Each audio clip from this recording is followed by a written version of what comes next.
Greetings, everyone. Welcome to Beyond Boardroom Business. This is the podcast where I, Coach Stephanie, get to interview trailblazers, and I tell you, I love what I do.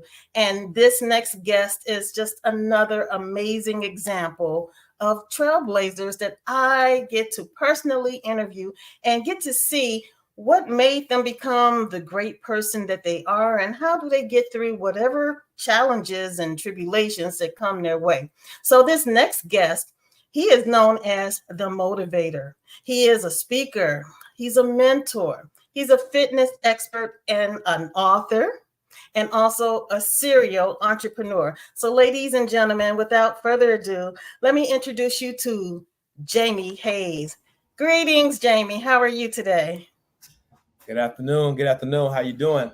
I am feeling fabulous. Thank you for asking, and I am so excited to have you here. I mean, I've known you for quite some time, and you have been consistent throughout the years. And I want to congratulate you for all of your success. Thank you First of so all, much. Thank you you're so much. welcome. Thank you. So please, Jamie, tell us, who is Jamie Hayes? Absolutely. I tell everybody, Jamie Hayes is. I consider myself a tree. When I look at success and the journey of success, I look at it as building one big tree. So for the last 20, 25 years, I've been building my tree of success. On that tree of success, as I got those roots and that foundation strong, I've been able to extend out branches in every sector of every ideal or dream that comes to mind. Over the years, I have done that. I've realized that success is transferable. So I became very successful at a young age as a personal trainer and a fitness guru. Since then, I have duplicated that process into other endeavors, other industries that I never thought was possible. And since then, I've gone on to help people say, hey, if I can do it, you can do it too. That's right. Now, what got this all started? What are your humble beginnings? Oh yeah. So my humble beginnings, I've been an athlete my entire life. So my first sports was like at 4 years old. I did football, swimming, and track. I knew at the age of 4 and 5 I wanted to go to the NFL. I knew I was going to go to college. I had it all pointed out for me. I wanted to be like Emmitt Smith. That was the journey.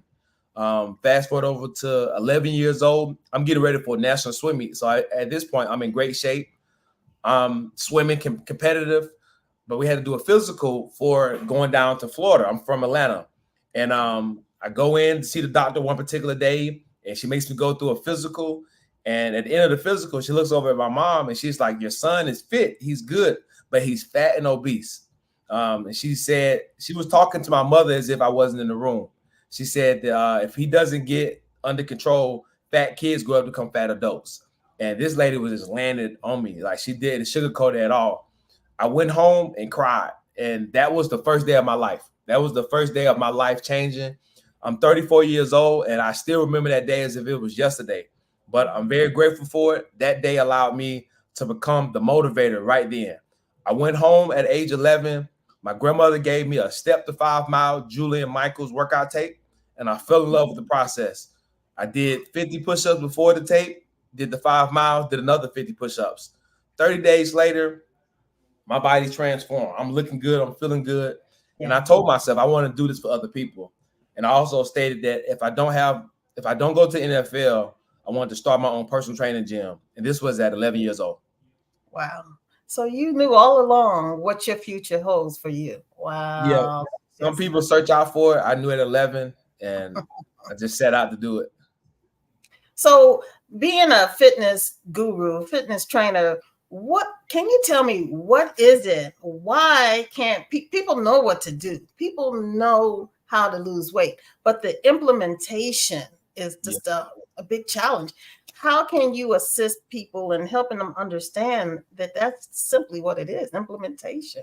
Absolutely. So I look at it as like, because I was an athlete, being an athlete shaped my mindset.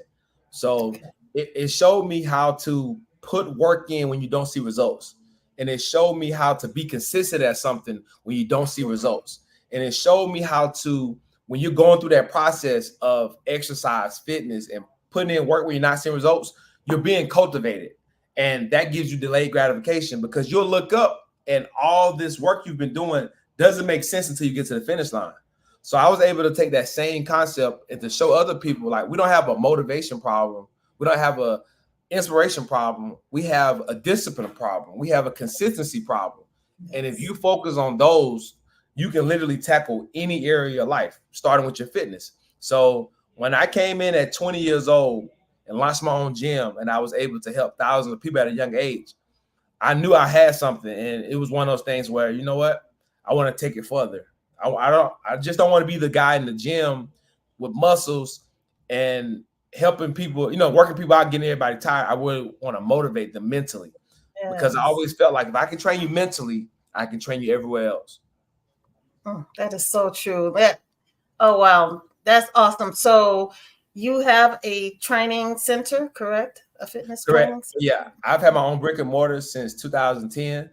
I was in the city of Decatur for 10 years. And then since then, I've moved over to 2 other locations. But for the last 4 years, I've been in the city of Chambly. Wow, that is really wonderful. Do you train all ages? Yeah, so my foundation of training goes a little like I'm an ex-athlete, so I train the athletes. I have that as a model, but I specialize in the general population and the youth training. So those kids, I've been fortunate enough to work with Children's of Atlanta, work with kids in bariatrics, Boys and Girls Club of America, At Promise of Atlanta, um, Boy Scouts. Like, I just work with a lot of nonprofit organizations with those youth, because once again, you can't forget, I was that 11-year-old fat kid that was set to be a fat adult. So that was my story before I was able to ever have any say so. So I focus on the youth, and then with the general population at our facility, we have about 75 women who come in on a weekly basis. Oh, nice, nice. Now you mentioned that you were obese, and unfortunately, a lot of people here, especially in America, are obese. What do you think tributes to that obesity? Yeah. So if you like me, I'm from the South. So every single day is a meal of every day is a Sunday meal. I would say it like that. That's a So good we're doing fried chicken, mac and cheese, green beans, Tuesday. So everything was just a lifestyle of unhealthy eating, a lifestyle of not being conscious. So I feel like here in America, we're not conscious of what we eat. Even if you exercise or you move around or you're an athlete, we're not conscious of every single day we're overeating, and that becomes our lifestyle. So I tell everybody, if you have an unhealthy lifestyle, you're going to look up and be overweight. But if you have a lifestyle that's beneficial, you'll look up and be in shape. It's the same process, just different concepts. That is so true. Because I tell people how you do anything is how you do everything. So Absolutely. it's a matter of looking in their kitchen, looking in their pantries, and just seeing what they're purchasing, because they are causing a lot of the different illnesses to themselves. It's like self-destruction. And Absolutely. so when it comes to eating foods, do you believe in the intermittent fasting, or what do you practice? Yeah. So personally, what I feel like, I'm one of those personal trainers. I tell everybody, I'm not really the fad guy. I'm not really the trend guy. If you learn lifestyle and you learn moderation, you learn portion control, you learn those things, you can enjoy some of your most unhealthiest food in moderation. Because sometimes there's that we all have these wants and desires. I tell everybody, I love a hot chocolate chip cookie with ice cream at any time. Like, I'll take that hot cookie and ice cream over any meal, any time of day. It could be 10 o'clock in the morning. If it was up to me, I could eat that. But I realized that I can't just focus in on all my enjoyments. I have to do the 80-20 rule, 80% of what my body needs, 80% of what was going to require my body to live a long, successful life. I want to build this great empire. I need to fuel my 80%. And that other 20% is doing what I want to do 20% of the time. So Hmm. personally, and I do intermittent fast. So I've been in this fitness industry like 18 years now. Mhm. It's across the board. I eat about 12 to 2 p.m. every single day. And I'm eating my last meal around 7 to 8. So what I'm doing automatically is cutting my caloric intake in half. And then I break my fast with a smoothie, with a piece of fruit or a salad. And then that gives me all the energy that I need to be successful. Okay, that's great. So I want to take time. You said so. Your first meal consists of what? So when people don't realize it, it's like breakfast, like you're breaking your fast. at that, whether it's 10 p.m., 10 a.m., 12 noon. So I break it with something, nutrient. And Okay. that could be, it could be water bottle with a granola bar and a smoothie. It could be a salad with a protein shake. But I'm breaking it with something already, like the first thing that hits my body is something healthy. And Okay. that's the lifestyle. Okay. And then when is your next meal? So Do yeah, you? so if I was going on a daily caloric intake, I would just say if I'm doing 12 noon to 8 p.m., I'm Okay. going to start off that noon time with maybe a meat and a vegetable, maybe a Okay. protein with a vegetable. From there, I'm gonna incorporate my snacks. So whether I'm doing my low calorie snack, so it's still going to be meal snack. I'm just doing it within a smaller window, Okay. I and I see. eat maybe 3 to 6 times in that 8 hour window. Okay. So you eat every 2 to 3 hours to keep the Yeah, keep the metabolism. metabolism. Yeah, Mm-hmm. keep the metabolism fueled up. So majority of my intake is gonna come from my water. That keeps my metabolism good. But on Mondays, I have a thing where I do meatless Mondays. So Okay. on Mondays, I just do vegetables and fruits. And then if I want a protein, I could do a protein shake or a protein bar. And that's what I eat on Mondays. So I've learned that having a theme for your days keeps you structured. Dude, that's pretty cool. Do you Absolutely. detox? I do detox. So I have different forms of detox. So I have an actual detox drink that I give myself and my clients, like an apple Wow. cider vinegar, a pineapple juice, and a lemon juice, drinking Mhm. that several times throughout the day.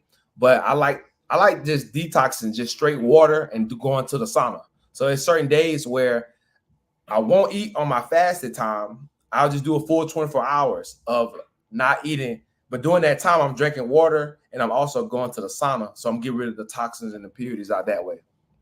Okay, that's really cool.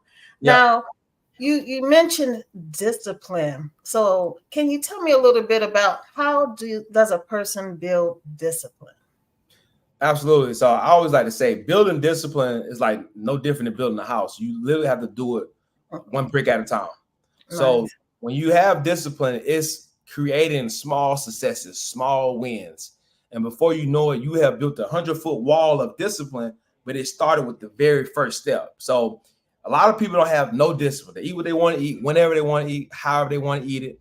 I say certain things like I'm not going to eat certain foods until the weekend. So that already helps half of my discipline there. So certain foods you shouldn't be eating Monday through Friday. What are we celebrating? The weekend is for celebrating, it's for family time, it's for taking your load off and just having fun, just enjoying yourself. Monday through Friday is not for that. So that's half my discipline there. But I teach people how to have certain standards for their week, have certain themes for their week, and just start off small. Like you said, anything, how you do anything is how you do everything. During the Yes. week, okay, let's only do waters during the week. Okay, that helps with their intake there. All right, let's only do fries on Saturday and Sunday. And then as we get consistent with that, we start to have more wins. And before you know it, your body starts to let you know, well, we don't want that no more. It's Saturday, but we used That's to true. always do pizza and hot wings and French fries. We don't want that this weekend. We That's still want to eat the way we ate Monday through Friday. And that only comes from discipline. and the taste buds start to adjust when the healthier and cleaner a person starts eating I have because this story that when I put myself on a 30-day what? strict eating plan before, the first time I did it, and I remember I was like day 15, and my old gym used to be right next to a Burger King. And I remember I was running around the Burger King, and that grease messed my stomach up. Like my stomach was Mm, hurting the rest of the day. And I was like, wow, this stuff really works. yeah. Can you imagine people eating junk food, fast food every day? I mean, 3 times a day sometimes. It's Yeah. just really amazing what we do to our bodies. And I tell people, because I too was a fitness trainer, and I would explain how people sometimes would take care of their vehicle better than they take care of this body. And we have to stay in this body for close to 100 years in some cases. And, Absolutely. it we really need to consider how we feel about ourselves. It's so important. So that's Yeah. really good.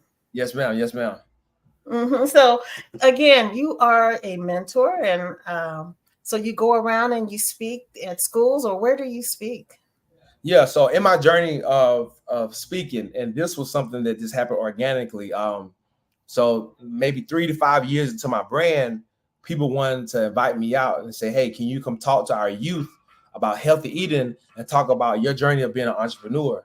So at the age of 23, 24, I started stepping out and doing career days, health seminars, workshops, health fairs, working with children's, working with the hospitals. And before you know it, my name just was all over the city. And I'm speaking 3 to 5 times a month.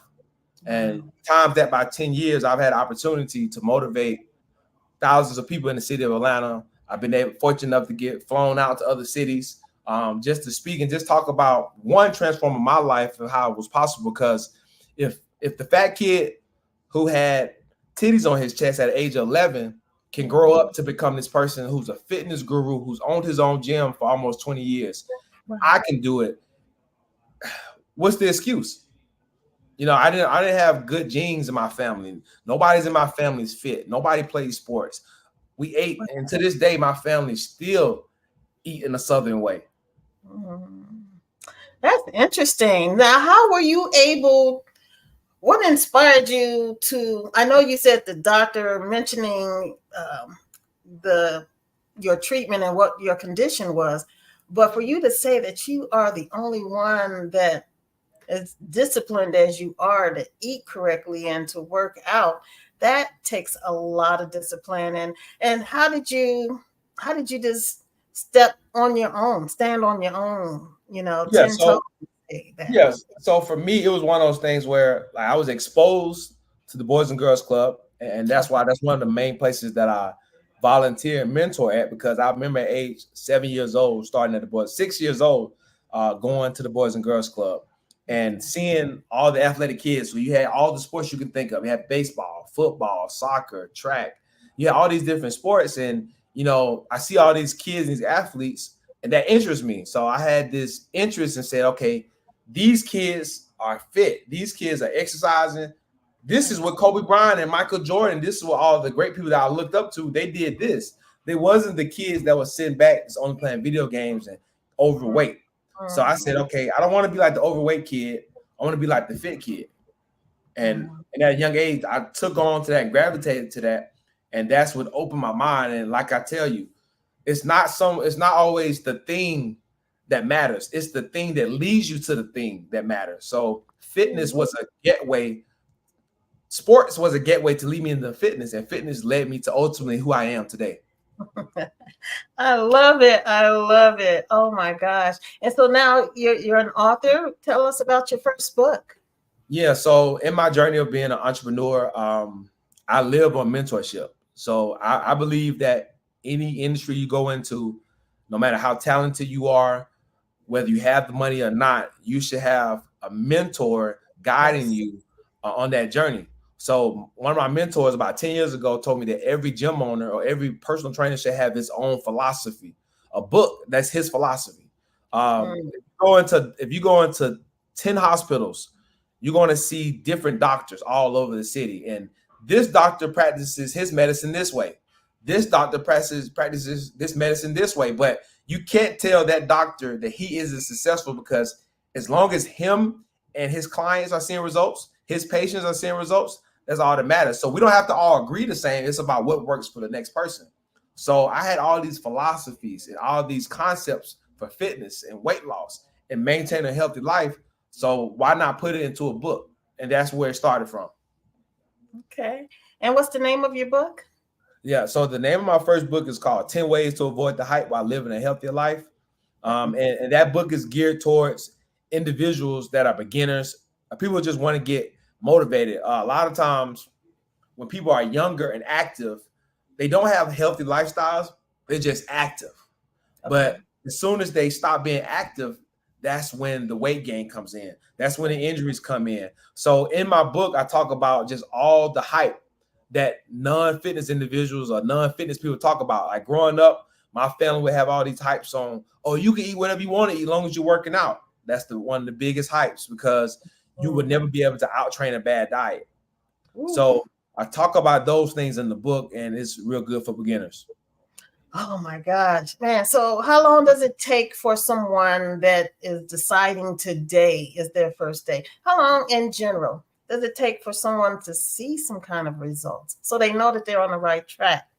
No, absolutely, and that can be relative to the person because everybody will tell you, okay, as soon as you make a decision to start, in 30 days you can start seeing results. I'm mature enough in my fitness journey to understand that that's not always true for everybody. I've had people who made a conscious, deliberate decision on day one and did not see results until 4 months in. So did the person not see results for 4 months and only saw results on the fourth month, or was every single day a results? And that's why I have to tell you, you may not see it until the fourth month, but if you have stopped any day in that fourth month, you would have never been able to see those results after 4 months. So the first day is the most important day. I say make it a lifestyle. I say everything is a lifestyle. The same way you wake up in the morning to go to the bathroom, the same way you drive your car, and every 3,000 miles you get a tune-up or get an oil change. The same way you go to the hair salon. If you have braids today, in 3 to 4 weeks, those braids gonna need to be redone. So you have to make it a lifestyle. You have to be consistent and just let it be something that's a part of you. But a few rule of thumb: 21 days it takes to make something a habit. 90 days you make something a lifestyle. And 1 year you make stuff that where it's ingrained in your mind. Where when you don't do, if you've been doing something for a year, if you miss a day, your body is going to feel funny. Your mind is going to tell you, okay, Right. we got to go to the gym, and then you become on autopilot. Yeah, so right. What about meditation? Do you believe in meditation? Does it help? Yeah, whether you're doing yoga, whether you're doing Pilates, whether you're doing conscious meditation, as far as sitting down, crossing your legs, I believe in having mental mindness, mental readiness, mental steadfast. Like sometimes I just believe in when I tell all my clients or mentoring people or being a life coach. Like if you drive and you're driving through traffic and you get to your destination, before getting right out the car and going to work or going to the gym, take 10 minutes just to breathe, just to hear yourself breathe. Slow down life. Like life comes at us so fast, but we have to make the decision about how we're going to pertain to life. Are we going to let life control us, or are we going to take a control over life? So, meditation for myself, that's something I definitely do. I have this ritual that I do called upward, inward, outward. And what that Okay. means is as soon as I wake up, I look upward. So that's my relationship with God. And then immediately I go into what I'm putting inward. So whether I'm reading, meditating, writing on my to-do list, listen to a 3-minute motivation, that's the inward. And then the outward is because I've done upward, inward, I can now speak life into other people. I can now motivate other people. I can't be a motivation, a guide, a source of anything to anybody else if it doesn't start with me. Woo, I love it. That is so true. Now, when it comes to we are what we eat, how do you feel about um, lifestyles as far as eating meats or being a vegetarian or vegan or raw foodist? Is there a preference that you have, and does it matter? Yeah, so this goes back again to the lifestyle piece. Like I said, as on my journey as a fitness guru, I'm a student as well. I've tried everything out there. I've tried raw, I've tried paleo, I've tried intermittent, I've tried pescatarian, I've tried some of everything you can think about. But what I'm a firm believer of, and I've tried following your blood type, eating blood type diet. I'll follow all those. What I like to go with is one, your body lets you know what works for you. Like there's certain healthy foods that go against your blood type. So you're bloated. You're not able to perform. You don't feel good. And you're like, well, how come me eating salmon doesn't work for me? Or me eating grilled chicken doesn't work? Because it goes against your blood type. So on my journey of being a student, I've exposed myself to everything, but I teach my clients as the motivator, and my philosophy is it's about lifestyle. So in your lifestyle, some months you may do raw. Some months you may want to do paleo. Some months you want to do vegan. Some months you may want to do vegetarian. It's not one way to be able to get to your results. It's about a lifestyle. It's about whatever keeps you motivated. Because I know for myself, if I eat raw for too many days, I don't want to look at a raw piece of food or raw fruit. So I need to switch it up, because what's going to happen is I may do raw for 5 weeks. When it gets to week 6, I no longer have any motivation or discipline for raw. So now, and now the dangers with that is I can revert backwards. Now I can go to eating more crazier foods, but instead of doing that, you evolve over to something else. It's not raw, but maybe it's pescatarian or maybe it's paleo, and you just kind of got to play with it. So moderation, portion control is always the way to go for myself. That's a great tip, and that's another reason why coaches are so necessary, because it helps people find their solutions that much faster. Wow. Now let me ask you, how do you handle stress? Because you are a serial entrepreneur, so the life of an entrepreneur can have its challenges. So how do you handle stress? Yeah, somebody asked me this exact same question last night, and I've been in this space going on 16, 17 years now. And I would say I've evolved to the point where my schedule can be taxing. I have a lot of things to get done 24/7. But I looked at it is, if I'm not healthy, if I'm not taken care of, nothing on my schedule is gonna matter. So I'm at the place of evolvement now is, if I need to take a vacation, I'll take a vacation. If I need to go to sleep at 12 noon, if I don't have an important appointment at that time, whatever was on my schedule, if it's not important, I'm going to reschedule it. I'm going to push it away. I'm going to move it to another day. I'm going to go home and take a nap. But also I've learned that a lot of times people get stressed or burnt out because they're not putting themselves first.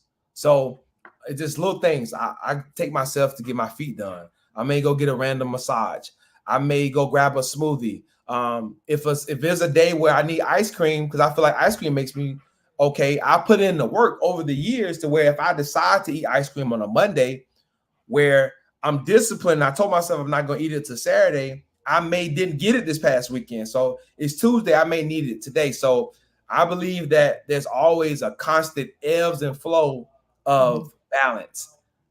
And there's sometimes where you're going to be imbalanced to accomplish a goal. And there's other times where you're fighting to get to balance because you need to make sure you're still good. Wow. That was well said. Very well said. So, is there anything you would like to leave the listeners and the viewers on? Anything that you would like to say?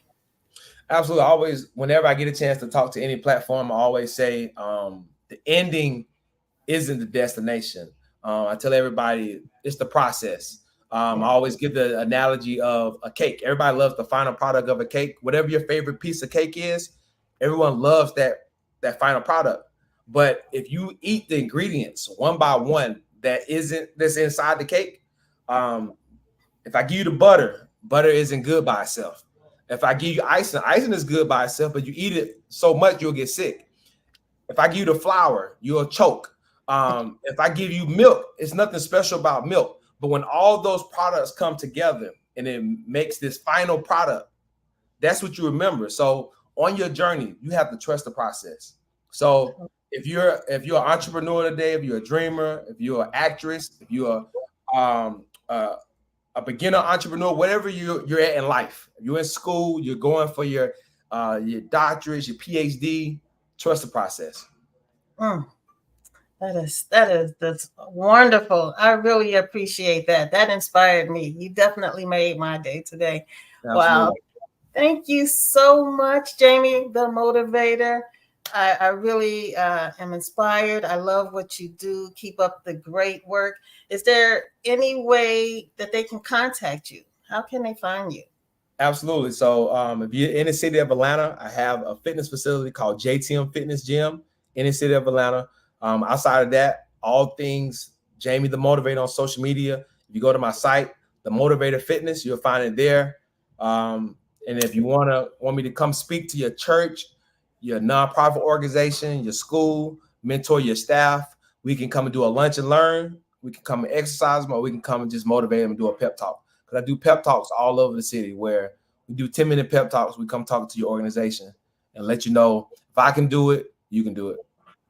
Wow. Thank you so much, the motivator, Jamie Hayes. I Thank you for having me. appreciate you. And yes, thank you. Look forward to interviewing you again in the future to see what's going on in your world. Okay. Absolutely. Thanks again. All right. Thank you. All right, everyone. I hope you all enjoyed that interview. It was really special. He really inspired me. I'm a trainer, but I love listening to other trainers to help inspire me because we all need some coaching, no matter where we are in life. It never hurts to have someone to coach you. So please make sure you check out Jamie Hayes, the motivator. And again, thank you for watching another episode of Beyond Boardroom Business with your host, Coach Stephanie. Again, I am a business strategist and a book writing coach, and I love what I do. And I inspire you to find what it is within you to do it and do it well. So, without further ado, we're going to end this session, and I look forward to seeing you next week, same time, same social medias. And yeah, take care. Until the next time, stay prosperous, stay positive, and stay prayerful. Peace.